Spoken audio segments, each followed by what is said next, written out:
So we're just a few years away from the 20-year anniversary of Spectacular Spider-Man getting canceled. Spectacular Spider-Man was a fantastic Spider-Man show, one of the greatest adaptations of a comic book character ever. There are passionate fans till this day, including myself, that want Spectacular Spider-Man to come back, that want Spectacular Spider-Man to get season 3. And there's so many petitions online to bring this show back. This show was just that good. It ran for 2 solid seasons, but unfortunately got canceled way too soon. And what makes it even worse is that it got caught up in the most unlucky legal bullshit I've ever heard. Basically, this show was made by Sony back when they had the Spider-Man TV rights, but then Disney got the TV rights back to Spider-Man, and it just got caught in this really crazy situation where Sony had the rights to the Spectacular Spider-Man TV show, but couldn't make more seasons because they didn't have the actual Spider-Man rights. And then Disney had the Spider-Man TV rights, but couldn't continue Spectacular Spider-Man because they didn't own the rights to the Spectacular Spider-Man. I've never heard of any other TV show be caught up in this web of, see what I did there,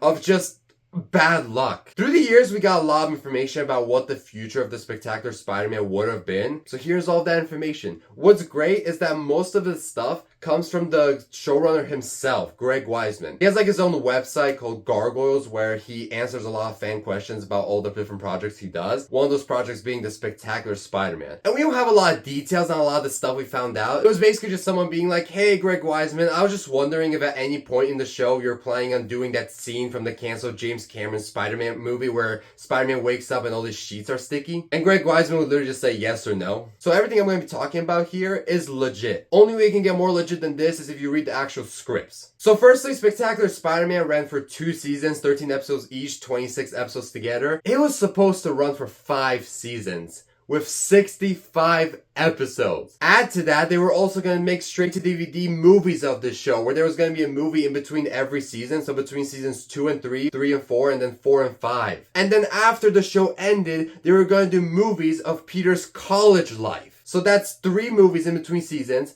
We don't know how many movies we would have gotten if they went through the college movies, but I'm just going to assume it would have been like a trilogy. So that's 6 movies, 3 canceled seasons. You're telling me we only got 2/11 of the Spectacular Spider-Man content we could have gotten? Bro, that's actually insane. Oh my god.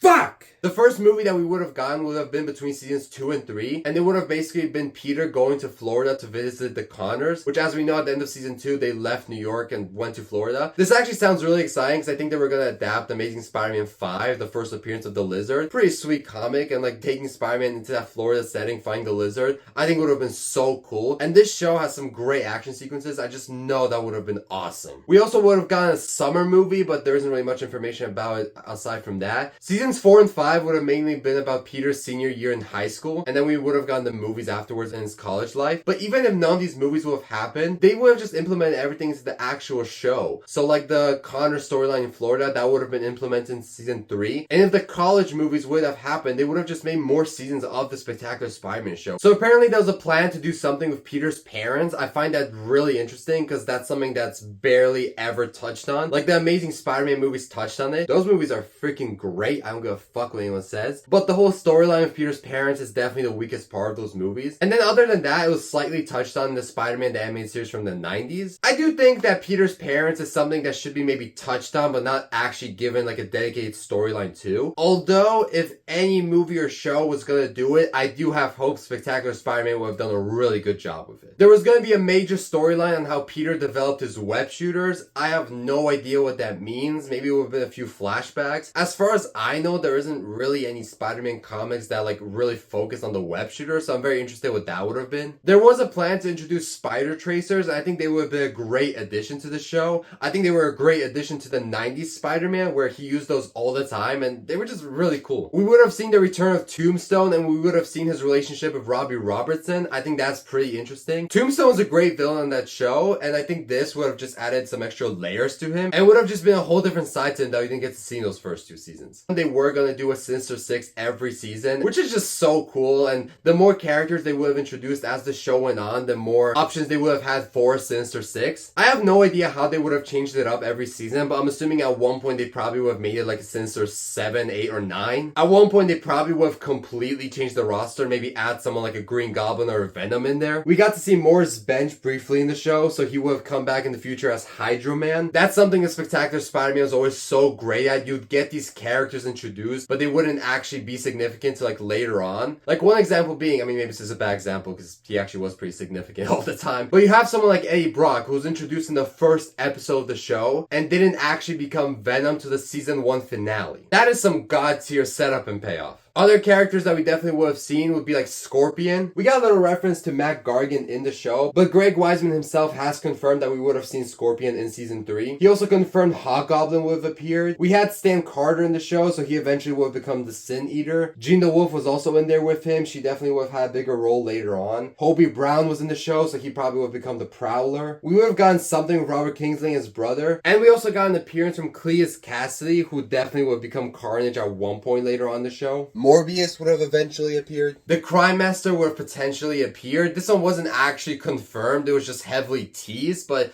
I'm assuming it was being teased and he probably would have showed up eventually. Mr. Negative would have possibly appeared on the show because Greg Weisman said that he really liked him. Around the time the Spectacular Spider-Man aired was also around the same time Mr. Negative debuted in the comics in the Brand New Day storyline. So I'm assuming if he ever did appear, it would be in like the later seasons of the show, if not the college movies. But yeah, I'm sure he would have been great. There was a Spectacular Spider-Man musical episode they wanted to do. Not the most exciting thing for me, and I think they did do a semi-musical episode where Spider-Man was fighting all these mob bosses and the fat lady was singing. Like, I think that's all you really need for a musical episode. I'm not trying to have like an actual musical episode where you have Spider-Man and like all these other characters singing, but who knows, maybe it would have turned out to be great. He also gave a minor mention to Hammerhead's chauffeur. He specifically said that we did have some thoughts on that subject, but I'm not too inclined to go into them. This one is just so insanely random, but I mean, I don't know, maybe she would have became a bigger character later on in the show. This one I think is hilarious. Apparently Greg Weisman wanted to adapt the Peter and Flash boxing match from like Amazing Spider-Man,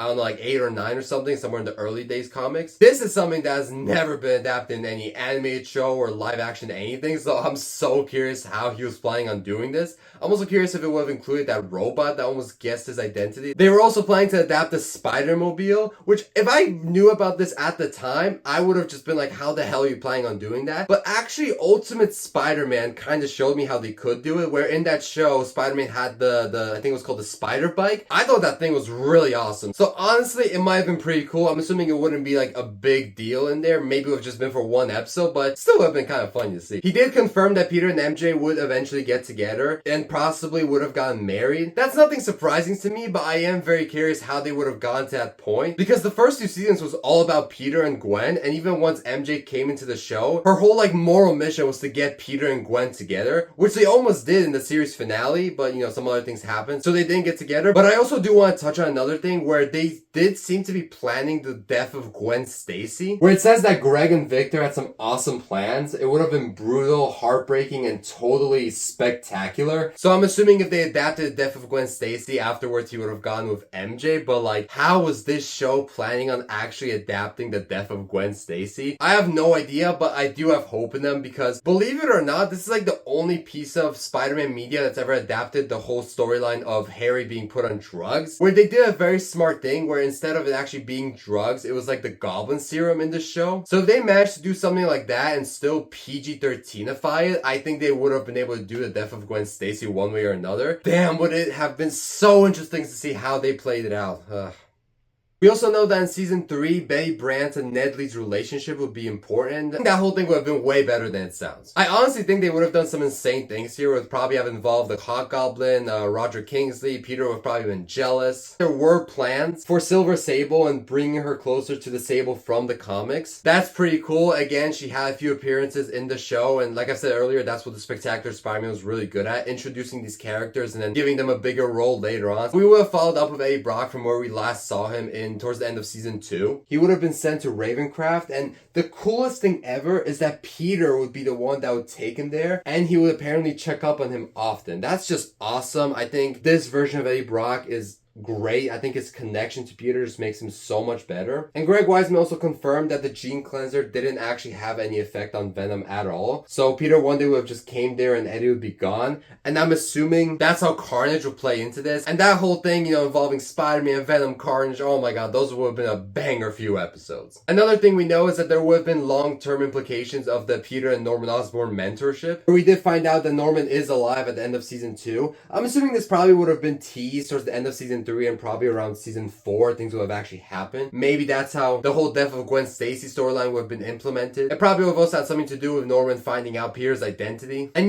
once he found that out, he would have just done everything in his power to make Peter's life miserable. Moving forward, Emily Osborn's role would also be bigger. I always thought it was really strange how she just always pops in and then just fucks off right away with no dialogue. I mean, her being Harry's mom, I would think she would want to get a little more involved. But I guess she would get involved now, which you would think so since, his dad, her husband, just died. Greg Weisman also confirmed that he had future plans for Kraven the Hunter and John Jameson, where there would be some storyline where they would actually be connected. I'm assuming with John Jameson, they would have went the werewolf route and maybe Kraven was hunting him down. With Kraven, I'm also convinced they were going to try to adapt Kraven's Last Hunt. Calypso will have also apparently been explored more. Now moving over to something really interesting, other superhero appearances. Obviously, we all know rights issues, rights shit, Spider-Man crossovers, difficult thing, and especially back then. In the Spider-Man TV world / cartoon world, it's a little bit easier now because Marvel actually owns those rights. Back then, it was Sony who owned them, so it was even more complicated. Maybe this is a hot take, but I actually, at least when it comes to Spectacular Spider-Man, I actually didn't want any crossovers. I love how self-contained the show was and just really maximizing Spider-Man's rogues gallery and just all his supporting characters. And I do think Greg Weisman thought that way too, because he didn't want Spectacular Spider-Man to become a team-up show, and he actually only really wanted one hero per season. Which, to be honest, that probably would have been a great balance. But some of the superheroes that Greg said he wanted to appear was the Human Torch. That makes absolute sense. There's so much history between those two characters. And it's something you'd think they would have done in Ultimate Spider-Man, but you don't even really get the Fantastic Four in there. The one member that does appear for an episode is the Thing, but you would think that when you have a show where Spider-Man is constantly crossing over with other heroes, he would at one point cross over with the Human Torch. I'm assuming probably again something with rights or whatever, but